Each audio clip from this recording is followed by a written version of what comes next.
Audio வீடியோலாம் ஒண்ணா இணைஞ்சு அவுட்டா பாக்குறப்ப உங்களுக்கு எப்படி இருந்தது? Sad feeling. நாங்க சோகமா உட்காந்துருந்தேன். எல்லாம் பண்ணி முடிச்சுட்டு கடைசி அந்த எடிட்லாம் பண்ணிட்டு அவர் வீட்டில் போயிட்டு காட்டும் போது தான் சூப்பர் ப்ரோ. எதனால அந்த ஒரு சஸ்பென்ஸ்லயே வச்சிருக்கீங்க எல்லாரையும்? வேற ஒன்றும் இல்லை, மூஞ்சி அப்படி. ரியாக்ஷன் எதுவுமே கிடைக்காது. இந்த பாட்டு வேற ஒரு 10,000 டேக் போயிருக்கோங்க. ஸோ எனக்கும் தெரியல, ரொம்ப நிறையா போகுது, வேற யாரா பாட போறாங்களா, வருமா வராதா ஒண்ணுமே தெரியல. எல்லாம் ஓகேயா, நல்லா இருக்கா டேக், சூப்பர் சூப்பர் போலாம், அவ்வளவுதான். எல்லாருமே இப்படிதான் பதற வைக்கிறது போல. ஒரு பெர்ஃபெக்ஷனிஸ்டா இருக்கிறது ஒரு விஷயம், ஒரு ஜென் மோட்ல இருக்கீங்க அப்படின்றது ரெண்டுமே கான்ட்ராஸ்டான விஷயமா எனக்கு பாக்குறப்ப தோணுது. இருக்கலாம், பட் என்னை பொறுத்த வரைக்கும் you cannot worry about anything that is not in your under your control. நீங்க அதிகமா கவனிச்ச விஷயங்கள்லாம் என்ன செட்ல? உங்களுக்கு யார் இந்த மாதிரிலாம் பேசுறது கத்துக்கிறோம்? இந்த மனுஷன் இப்படிலாம் ஹியூமர் பண்ணுவாரா, இப்படிலாம் காமெடியா பேசுவாரா அப்படின்னு சொல்லி நீங்க ஏதாவது இடத்துல பாத்துருக்கீங்க? அதெல்லாம் நிறைய இருக்கு, நான் இங்க பேச முடியாது. இவர் சொன்ன மாதிரி ஒரு ஜோன்ல இருக்கீங்கல்ல, அது வந்து ஒரு ப்ரொடெக்ஷனா? அப்படிலாம் இல்ல, ஒரு மாஸ் ப்ரொடெக்ஷன் அந்த மாதிரி எல்லாம் கிடையாது. எனக்கு யாருன்னே தெரியாது. நான் எதுக்கு சிரிக்கணும், நான் எதுக்கு பேசணும்? ஆமா, யாருன்னே தெரியாது. எவ்வளவு சிரிக்கணுமோ அவ்வளவுதானே சிரிக்க முடியும். கெக்க பக்கமே சிரிச்சுக்கிட்டு இருக்க முடியுமா? ஆனா கண்டென்ட் பார்த்துட்டு ஒரு மறக்க முடியாத ஃபீட்பேக்னா என்னவாக இருக்கும்? மறக்க முடியாத ஃபீட்பேக்னா ஃபர்ஸ்ட் அதான் நீ தான் டைரக்ட் பண்ணியான்னு கேட்டாங்க. அதுவே குறைந்த விலை நிறைந்த தரம், தங்கள் தேவைகள் அனைத்தும் ஒரே இடத்தில். ஜெயச்சந்திரன். நம்ம சத்யாவில் எல்லாம் வாங்கலாம் கைவீசு. சத்யா அதான் மிஸ்டர் கோல்டு, தரத்திலையும் அளவுலையும் நோ காம்ப்ரமைஸ். மிஸ்டர் கோல்ட் 100% கடல் எண்ணெய். எப்படி இந்த டீம் உருவாச்சு? ஃபர்ஸ்ட் கனா கண்டென்ட் டீம் சார் தான் உருவாக்குனாரு. ஸோ நீங்க சொல்லுங்க, எப்படி இந்த டீம் ஃபார்ம் பண்ணி எப்படி ஒர்க் பண்ண ஆரம்பிச்சிங்க? அது ஆக்சுவலாக தற்செயல நம்ம மீட் பண்ண வேண்டியதாக இருந்தது ஒரு விஷயத்தினால. அப்புறம் பேசிக்கிட்டே இருக்கும்போது இந்த ஒரு சாங் இருந்தது. அப்போ நான் அவர்கிட்ட கேட்டேன், நீங்கள் டைரக்ட் பண்ணியிருந்தா, பிகாஸ் நான் அவர் வந்து டைரக்டராக தான் நினச்சிட்டு இருந்தேன். இதுக்கு முன்னால் உள்ள ப்ராஜெக்ட்ஸ்லாம் அவர் டைரக்ட் பண்ணியிருக்கிறதா தான் நான் நினச்சிட்டு இருந்தேன். எனக்கு தெரியாது இதுதான் ஃபர்ஸ்ட் டைம் அவர் டைரக்ட் பண்ணுறாரு. இதுக்கு முன்னால் பண்ணது எல்லாமே வெறும் டிஓபி ஒர்க்ஸ் அப்படின்னு. நீங்கள் இதை பண்ணியிருந்தா எப்படி பண்ணியிருப்பீங்கன்னு கேட்டேன். அப்போ நான் அதில் வந்து அவர் வந்து ஒரு பயங்கரமான ஒரு விஷயம் 2 நாள் எடுத்துக்கிட்டாரு. ஒரு ஏஐயில் வந்து ஒரு மாதிரி ஒரு ஸ்ட்ரக்சர், அதை என்ன சொல்லலாம், ப்ரீவியஸ் வீடியோ ப்ரீவியூ மாதிரி எனக்கு கொடுத்தோன்னு நான் ஒரு மாதிரி அப்படியே ஆமாம் பயந்துட்டேன். ஆக்சுவலாக ஓகே, ஃபர்ஸ்ட் வந்து எப்படி யோசிச்சேன்னா, இது ஒரு ரொம்ப டிஃப்ரெண்டான ஒரு கோணத்தில் இருக்குது. என்ன இந்த மாதிரி யாரும் பார்த்ததில்லை இல்லையா, எப்படி இது இருக்கும், நல்லா இருக்குமா, எனக்கு சூட் ஆகுமா அப்படின்னு ரொம்ப டவுட்ஃபுல்லாக இருந்தேன். சாங்காக நீங்கள் கேட்கும்போது என்னோட எல்லா ப்ரீவியஸ் சாங்ல இருந்துமே இது வந்து ரொம்ப சவுண்டிங்காகவே ரொம்ப டிஃப்ரெண்ட்டாக இருக்கு இல்லையா. ஸோ ஆடியோவில் ஒரு டிஃப்ரென்ஸ் கொடுத்துட்டோம், வீடியோலையும் ட்ரை பண்ணி பார்க்கலாம் அப்படின்னு சொல்லிட்டு தென் ஐ அக்ரி. ஸோ அப்படி ஆரம்பித்தது. அக்ரி மட்டும் தான் பண்ணேன், மற்றது எல்லாமே அவர் தான் பண்ணார். ஆமாம், நான் ஆடியோ சைடில் எல்லாமே பார்த்துக்கிட்டேன், வீடியோஸ் எல்லாம். ஓகே, இப்போ ஆடியோ வீடியோலாம் ஒன்றா இணைஞ்சு அவுட்டாக பார்க்குறப்ப உங்களுக்கு எப்படி இருந்தது, எவ்வளோ ஹாப்பியாக இருந்தது? அது நீங்கள் சொல்லுங்கள். எனக்கு ரொம்ப பிடிச்சிருந்தது, ஒரு மாதிரி ட்ரீமியாக இருந்தது, நல்லா இருந்தது. அப்படியா? ஒரு மாதிரி ப்ரீஸியாக ஃபீல் ஆகுது. எனக்கு கிளைமேக்ஸ் ரொம்ப பிடிச்சிருந்தது, என்னோட ஃபேவரட்னு சொல்லலாம். நீங்கள் சொல்லுங்கள், உங்களுக்கு எப்படி ஒர்க் ஆயிருந்தது டீமோட? I mean always a great experience. நானும் ஸ்டெஃபும் வந்து 2016 சேர்ந்து ஒர்க் பண்ணியிருக்கோம். அப்போ we have a beautiful song together. 2016 record பண்ண சாங். ஸோ ரொம்ப வருஷத்துக்கு அப்புறம் திருப்பி சேர்ந்து இந்த ஒரு பாட்டு ரெக்கார்ட் பண்ணியிருக்கோம். ஐ திங்க் லைஃப்பில் 2 பேரும் நிறையா விஷயத்தை எக்ஸ்பீரியன்ஸ் பண்ணியிருக்கோம். எங்கள் மியூசிக் நிறையா இடத்துக்கு போயிருக்கு, மாறி இருக்கு. நாங்கள் 2 பேரும் ஒரு பர்சனாக நிறையா மாறி இருக்கோம். ஸோ அது எல்லாமே நடந்ததுக்கப்புறம் திருப்பி 2025 சேர்ந்து இந்த விஷயத்தை பண்ணுறது வந்து is always very special. And first உசிரையை தொலைச்சி ரெக்கார்ட் பண்ணது வந்து உலகம் பூரா போய் நிறையா மக்கள் பார்த்து கேட்டு ரொம்ப ரசித்த ஒரு பாட்டு. ஸோ கனா கண்டேனுமே வந்து அந்த மாதிரி தான் இருக்கும் அப்படின்னு அந்த மாதிரி தான் போயிட்டு இருக்கு இப்பயும். ப்ரோ நீங்க சொல்லுங்க, இப்போ வந்து அவங்க நினைக்கிறதெல்லாம் பார்க்குறப்ப இது நமக்கு ஒரு ஆட் ஆன் ரெஸ்பான்சிபிலிட்டியாக தானே இருக்கும், ஏன்னா நம்ம மேலே இவ்வளோ நம்பிக்கை வச்சிருக்காங்க அப்படின்றது. ஸோ அதை வச்சு நீங்கள் எப்படி ஒர்க் பண்ண ஆரம்பிச்சிங்க? கேள்வி கேட்டுட்டே இருந்தால் கூட எனக்கு வந்து தெரியாது, பட் ரொம்ப ட்ரஸ்ட் பண்ணிட்டாங்கன்னா தான் எனக்கு ஒரு நர்வஸ் வந்துடும். ஐயோ நம்புறாரு வந்துட்டாரு, நம்மளை நம்பி இவ்வளோ தூரம் கூட்டு வர பயப்படுத்திட்டே. இன்னொன்று அவர்கிட்ட என்ன கஷ்டம்னா, நல்லா இருக்கா நல்லா இல்லையான்ட்டு ஓப்பனா தெரியவே தெரியாது. அவர் இப்போ ரியாக்ட் பார்த்தா செட்லலாம் ஃபுல்லாக இப்படியே தான் உட்காந்துட்டு எல்லாத்தையும் பார்த்துட்டே இருந்தார். இவருக்கு பிடிச்சிருக்கா பிடிக்கலையா, கோவமா இருக்காரா இல்லை அப்செட் ஆயிட்டாரா எதுவுமே கண்டுபிடிக்க முடியாது. எல்லாம் பண்ணி முடிச்சுட்டு கடைசி அந்த எடிட்லாம் பண்ணிட்டு அவர் வீட்டில் போயிட்டு காட்டும் போது தான் சூப்பர் ப்ரோ. வர்றதுக்கு 1 மாசம் ஃபுல்லா ப்ரீ ப்ரொடக்ஷன் அந்த ஷூட் எல்லாம் முடிச்சு இந்த ஒரு வார்த்தை கேட்கறதுக்கு நான் வெயிட் பண்ணிருக்கேன். அப்பதான் எனக்கு அப்பாடா அப்படின்னு. எதனால அந்த ஒரு சஸ்பென்ஸ்லயே வச்சிருக்கீங்க எல்லாரையும்? வேற ஒன்றும் இல்லை, மூஞ்சி அப்படி. ஆனா ஷூட்லயே பார்த்துட்டு வா நல்லா பண்றாங்க அப்படின்ற மாதிரி மைண்ட்ல ப்ராசஸ் ஆயிடுது. ஆக்சுவலா எனக்கு செட்டுக்கு போற வரைக்குமே ஐடியாவே இல்லை என்ன ஆக போதும், அப்படிதான் இருந்தது. செட்டுக்குள்ள நுழைஞ்சோன்னா ஓ கரெக்ட் தான், கரெக்டாக தான் போகிறோம். ஓகே இல்லை செட்டுக்குள்ளே வந்துட்டோன்னே ஃபீலிங் Song சேட் ஃபீலிங் நாங்கள் சோகமாக உட்காந்துருந்தேன். ஓகே அந்த மூட் கேரக்டருக்குள்ள போயிட்டீங்க. ஆமா. அவர் பிரேக் அந்த ஹார்ட் பிரேக்ல இருந்திருக்காரு. ஓகே நீங்க அந்த மாதிரி ஏதாவது ஃபர்ஸ்ட் ஒபினியன் இவர் மேல வச்சிருந்தீங்களா? ஏதோ இருக்கு. நாங்க 2016ல மீட் பண்ணது அப்ப வந்து I was very young, so எனக்கு ஆக்சுவலி அந்த ரெக்கார்டிங் பெருசா ஞாபகம் இல்லை. அந்த ரூம் மட்டும் ஒரு ஃபோட்டோகிராஃபிக் மெமரி மாதிரி இருக்கு, but very fast. And I think ஏதோ 45 மினிட்ஸ் லைக் அதுக்குள்ளேயே முடிஞ்சிருச்சு. ஸோ ஆக்சுவலி இந்த சாங் ரெக்கார்ட் பண்ண போது தான் we had some time, நாங்க 2 பேரும் டைம் ஸ்பெண்ட் பண்ணோம். அண்ட் அவர் சொன்ன மாதிரி தான் ரெக்கார்ட் பண்ணும்போதும் அதே தான், அவர் ரியாக்ஷன் எதுவுமே கிடைக்காது. இந்த பாட்டு வேற ஒரு 10,000 டேக் போயிருக்கோங்க.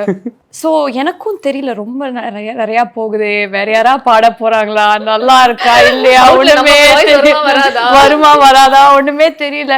ஸ்டெஃப் எல்லாம் ஓகேயா, நல்லா இருக்கா டேக், சூப்பர் போகலாம், அவ்வளோதான்.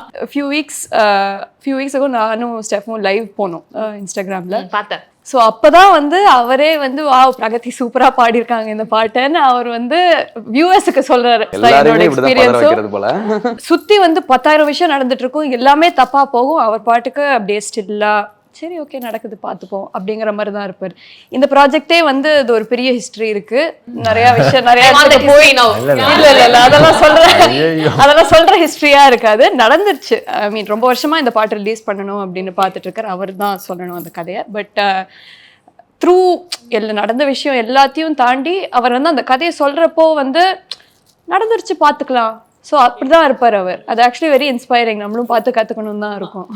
சொல்றப்ப எனக்கு அப்படிதான் தோணுச்சு. ஆனால் இப்போ நீங்கள் ரொம்ப வருஷமா இந்த சாங்காக ஒர்க் பண்ணிட்டு இருக்கீங்க அப்படின்றப்ப ரொம்ப வருஷமா இந்த சாங் ஒர்க் இந்த சாங்கை ரிலீஸ் பண்ணணும் ரொம்ப வருஷமா, அப்படி 2 இயர்ஸாக போராடிக்கிட்டு இருக்கேன். என்னன்னு தெரியல, இந்த சாங்கை தொட்டாலே ஒரு மாதிரி பல சம்பவங்கள் நடந்தது.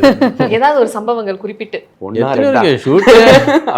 ஷூட்ல எவ்வளோ விஷயங்கள் நடந்துச்சு. ஷூட்டுக்கு முன்னாடி நாளைக்கு ஷூட்னா இன்னைக்கு ராத்திரி எத்தனை விஷயங்கள் நடந்தது. நான் ஒருவேளை யோசிச்சேன், ஒருவேளை இந்த பாட்டு ரிலீஸே பண்ணக்கூடாதோ, ஓகே ஏதோ ஒரு சைன் நம்ம சொல்லிட்டே இருக்காங்க போல அப்படின்னு. அப்புறம் இன்னொரு பக்கம் என்னன்னா ஆப்டிமிஸ்டிக் சைடு என்ன சொன்னோன்னா பாட்டு ரிலீஸ் பண்ணணும், அதனால தான் இவ்வளோ வருது அப்படின்னு. ஸோ இதுக்கு நடுவில் நம்ம கொஞ்சம் நம்ம தான் டிசிஷன் மேக்கர்ல, இதோ you are a pessimist and optimistic. So இந்த மாதிரி பலவிதமான தாட்ஸ்லாம் போயிட்டு பேக்கப் அப்படின்னு சொல்றப்ப அது ஒரு மாதிரி இருந்திருக்கும்ல. ஃபைனலி முடிஞ்சிருச்சு அண்ட் அவுட்டும் வந்துருச்சு, மக்கள் கிட்ட போயிருச்சு அப்படின்றதெல்லாம் எப்படி இருக்கு? சந்தோஷமா தான் இருக்கு. அதுக்கும் ஒரே கஷ்டமான ஒரு ஷூட் அப்படிதான் சொன்னேன். எத்தனை தடவை நீச்சல் குளத்துல ஐயோ செதறிட்டேன் நான்லாம். ஐ மீன் வாழ்க்கையிலே போக வேண்டிய அத்தனை தடவையும் அந்த ஒரு தடவை முடிச்சிட்டாங்க நீச்சல் குளத்தை. இனிமேல் நான் எட்டி பார்க்க மாட்டேன். அதாவது நீங்க சொல்லியிருக்கீங்க இந்த மாதிரி ஒரு பெர்ஃபெக்ஷனிஸ்டா இருக்கிறது ஒரு விஷயம், ஒரு ஜென் மோட்ல இருக்கீங்க அப்படின்றது ரெண்டுமே கான்ட்ராஸ்டான விஷயமா எனக்கு பார்க்குறப்ப தோணுது. இருக்கலாம், பட் என்னை பொறுத்த வரைக்கும் you cannot worry about anything that is not in your under your கண்ட்ரோல்ல. ஆமா, என்னத்தை வரி நம்ம பண்றது பெர்ஃபெக்ட்டா பண்ணிடலாம், நடக்கிறது. இந்த மாதிரியான ஒப்பீனியன்ஸ்லாம் இருக்குல்ல, இந்த சின்ன சின்ன விஷயங்கள் கூட இவர் நோட்டீஸ் பண்றாரு அப்படின்னு நீங்க அதிகமா கவனிச்ச விஷயங்கள்லாம் என்ன செட்ல? இதை கூட நான் கவனிச்சேன், இந்த சின்ன மைன்யூட்டான விஷயங்கள் கூட என் பார்வையில இருந்து தப்பிக்காது அப்படின்னா. உங்களுக்கு யார் இந்த மாதிரிலாம் பேசுறது கற்றுக்கொடுத்தா? சும்மா ஒரு ஃப்ளோவில் அப்படியே வந்துருச்சு. பார்த்துருக்கேன், லைக் இப்போ நான் இங்கே தான் பார்ப்பேன், ஆனால் எனக்கு ஷேடில் தெரியும். இப்போ 2 பேரும் என்னை பார்த்து பேசிகிட்டு இருக்காங்களா அது தெரியும். அந்த மாதிரி பட் நான் போய் கேட்க மாட்டேன். ஆனால் நான் கொஞ்சம் கன்ஃபரன்டேஷனான ஒரு பர்சன் தான் இனிமேல். ஐ மீன் இப்போ இல்லை, சம்டைம்ஸ் சும்மா பேச்சுவாக்கில் வைக்கப்பேன், நம்ம பார்த்து பேசிட்டு இருந்தேன் என்ன அப்படின்னு கேட்பேன். ஓகே, ஆனால் நம்மளை பற்றி பேசுகிறாங்களோ அப்படின்ற ஒரு டவுட் இருக்கும். இல்லை கிளியராகவே தெரியும், அதனால தான் கேட்பேன். டவுட் எல்லாம் போய் கேட்க மாட்டேன். இவர்கிட்ட ஐஸ் பிரேக் ஆனதுக்கு அப்புறம் சே இந்த மனுஷன் இப்படிலாம் ஹியூமர் பண்ணுவாரா, இப்படிலாம் காமெடியா பேசுவாரா அப்படின்னு சொல்லி நீங்க ஏதாவது இடத்துல பார்த்துருக்கீங்க? அதெல்லாம் நிறைய இருக்கு, நான் இங்கே பேச முடியாது. அதான் சென்சார் பண்ண வேண்டிய காமெடிஸா? சரி, ஆக்சுவலாக அதான் லைக் இந்த மியூசிக் வீடியோக்கு அப்புறம் தான் லைக் நாங்கள் 2 பேரும் லைக் அதுக்கப்புறம் நிறைய பேசுவோம்ல. ஏன்னா இப்போ டேரக்டர்னா நிறைய நாங்கள் 2 பேர் தானே கம்யூனிகேட் பண்ணி ஆனோம். ஸோ அப்படிங்கும்போது நிறைய அந்த எடிட் போஸ்ட் ப்ரொடக்ஷன் அப்படிலாம் பேசும்போது எனக்கு நிறைய அவர் கூட பழக வாய்ப்பு கிடைக்கும் போது தான், ஓ இப்படிலாம் இருந்தீங்கன்னா அப்புறம் ஏன் நீங்க இப்படி இருக்கணும், ஏன் இப்படி காமிச்சிக்கணும், இந்த மாதிரி ஒரு மாஸ்க் போட்டுருக்கீங்க, நீங்க இப்படியே வெளியே இருங்களேன் அப்படின்னா வரல. லைக் சில பேர் நானுமே அப்படிதான், லைக் என்ன சொல்றது, ஒரு சர்டன் சர்க்கிள்குள்ள வரும்போது தான் நம்ம இன்னும் ரொம்ப கம்ஃபர்ட் ஜோன், கம்ஃபர்ட் சர்க்கிள். இவர் சொன்ன மாதிரி ஒரு ஜோன்ல இருக்கீங்கல்ல, அது வந்து ஒரு ப்ரொடெக்ஷனா? இல்ல அப்படிலாம் இல்ல, ஒரு மாஸ்க் ப்ரொடெக்ஷன் அந்த மாதிரி எல்லாம் கிடையாது. எனக்கு யாருன்னே தெரியாது, நான் எதுக்கு சிரிக்கணும், நான் எதுக்கு பேசணும் அப்படின்ற மாதிரி. ஆமா, யாருன்னு தெரியாது, எவ்வளவு சிரிக்கணுமோ அவ்வளவுதானே சிரிக்க முடியும். கெக்க பக்கமே சிரிச்சுக்கிட்டு இருக்க முடியுமா? கரெக்ட். அப்ப தெரிஞ்சனா நல்லா தெரியும் இது, அப்ப நம்ம பேச வச்சோம், அதுக்கெல்லாம் நம்ம சிரிக்கணும். ஓகே, ஃபைனலி ஆடியன்ஸ் கிட்ட இருந்து வந்த ஒரு ஆடியன்ஸ்னு இல்லாட்டி கூட நீங்க ஃப்ரெண்ட்ஸ் கிட்டலாம் ஒரு ஃபீட்பேக் வாங்கியிருப்பீங்கல்ல, கனா கண்டின் பார்த்துட்டு ஒரு மறக்க முடியாத ஃபீட்பேக்னா என்னவாக இருக்கும்? மறக்க முடியாத ஃபீட்பேக்னா ஃபர்ஸ்ட் அதான் நீ தான் டைரக்ட் பண்ணியான்னு கேட்டாங்க. அதுவே லைக் நல்ல அப்போ ஃபீட்பேக். ஆமா, ஏன்னா அப்போ இப்போ மேபி யோசிச்சிருப்பாங்களா, ஓகே என்ன பண்ணுவான் எது பண்ணுவாங்கிற மாதிரி திங்க் பண்ணியிருக்கும் போது ஓகே நான் அந்த கேள்வி கேட்டாலே அப்போ ஓகே ஏதோ நல்லா இருக்கு அப்படிங்கறனால தான் அந்த கேள்வி கேட்குறாங்க. ஸோ அந்த ஃபீட்பேக்ஸ் எல்லாம் ஜாலியா இருந்துச்சு. அண்ட் உங்களுக்கு எவ்வளவு ஸ்பெஷல் இந்த ப்ராஜெக்ட்? ரொம்ப ஸ்பெஷலுங்க. I think I already told you, உசிரைய தொலைச்சேன் வந்து இண்டிபெண்ட் மியூசிக் வந்து அடுத்த லெவலுக்கு கூட்டிகிட்டு போன ஒரு பாடல் அப்படின்னே சொல்லலாம். வேர்ல்ட் ஃபுல்லாக கேட்ட ஒரு பாடல். And I think one of the highest stream viewed Tamil independent songs of all time. So அத்தனை ஆல்மோஸ்ட் 10 years ago. ஸோ 10 வருஷத்துக்கு முன்னாடி வந்து ஒரு ஸ்டாண்டர்ட் செட் பண்ண ஒரு மியூசிஷியன். அண்ட் ஐ திங்க் அவ்வளோ வருஷத்துக்கு அப்புறம் வந்து இல்லை நம்ம திருப்பி ஒர்க் பண்ணணும் அப்படின்னு அவர் சொன்ன மாதிரி யூனிவர்ஸே வந்து சொல்லி நாங்கள் 2 பேரும் சேர்ந்து இந்த ப்ராஜெக்ட் பண்ணது. அண்ட் நான் சொன்ன மாதிரி 2 வருஷமாக he's been trying to release the song. And நிறையா இடத்துக்கு போய் நிறையா விஷயத்துக்கு பண்ணதுக்கு அப்புறம் இங்கே வந்து இந்த டீமோட சேர்ந்துருக்கு. அண்ட் ஐ திங்க் இட்ஸ் அதான் யூனிவர்ஸ் வந்து நல்ல விதமா இருக்கு. அதான் இது டெஃபினெட்லி வந்து நாங்கள் தான் சேர்ந்து பண்ணணும் அப்படின்னு இருந்திருக்கு. And it's very special. Okay, and ஃபைனலா அந்த பாடலோட பாடி முடிச்சிட்டா ரொம்ப ஹாப்பியா இருக்கும் 2 பேரும். நீ அருகினில் நான் அணைக்கையில் நாம் ஒரு உலகத்தில் இருப்போமா, நீ வீசிடும் சுவாசத்தில் மாறில் இழைவதை ரசிப்போமா. காணாத சந்தோஷம் நான் காண்கிறேன், என் தாரம் நீதானடி, ஓ அழியாத என் காதல் நான் சொல்கிறேன், நீதானே என் சந்நிதி. உயிரே இறுதி வரை பிரியாதே, பிரிந்தால் நொடி பொழுதில் இறப்பேனே, இருந்தும் என்னை விட்டு விலகாதே, இதயம் கெஞ்ச நிற்குதே. டூ குட் ரொம்ப நல்லா இருக்கு. நீங்க பாடுங்க, நாங்க கேட்டுட்டே இருக்கோன்ற மாதிரி தான். பிளேலிஸ்ட்ல இது எப்பயுமே இன்னும் ரொம்ப ஸ்ட்ராங்கா பல வருஷம் நிக்கும்னு நினைக்கிறேன். Thank you so much everyone. Thank you.